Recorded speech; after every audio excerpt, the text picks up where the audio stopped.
آپارتمان های فروشی واقع ناحیه 11 کوچه 8 و 315 به نام یاد خدا و عرض درود و سلام هموطنان عزیز. باز هم با معرفی چند آپارتمان زیبای دیگر از املاک امی در خدمت شما قرار دارم.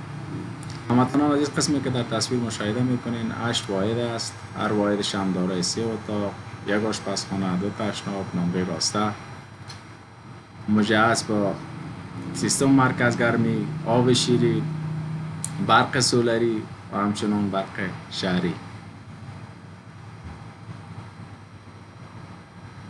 شما تماشا میکنین اتاق اولش است، بالکنش بسیار یک نمای زیبا، نمای عالی. یک تشناب هم در خود مهمانخانه قرار گرفته. این هم نمایی از دهلیزش و آشپزخانهش است که آشپزخانه هم در این قسمت قرار میگیره. اتاق دومش است.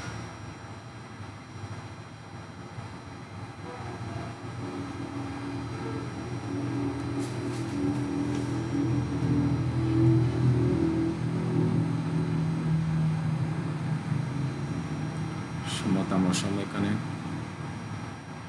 این نمایش. این هم اتاق سوم که یک تشناب در مهمانخانه و یک تشناب هم در دهلیز از آپارتمان قرار گرفته. این هم بخش دومش است، آپارتمان سمت راستش عین چیز به این طرف هم ساخته شده.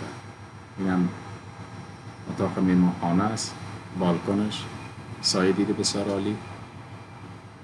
یک تشناب در خود مهمانخانه قرار گرفته.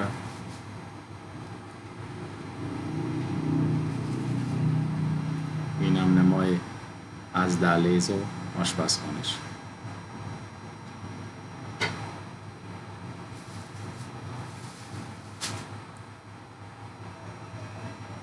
این هم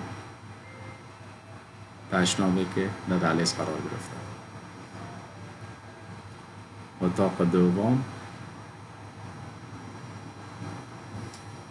و اتاق سوم که قیمت این آپارتمان و منزل اولش $40,000 آمریکایی با جور آمد، منزل دوم $45,000 آمریکایی با جور آمد، منزل سوم $47,000 آمریکایی با جور آمد و منزل چهارم که همراه تخفیف است $55,000 آمریکایی با جور آمد است که مساحت در آپارتمان هم 110 متر مربع می باشد. هموطنانی هم که خواهان خرید آپارتمان زیبا هستند میتونن به شماره تماس که ترجیح اسکرین است تماس گرفته و یا به دفتر ما واقع سرک 315 مقابل قبرستان تشریف بیاورند.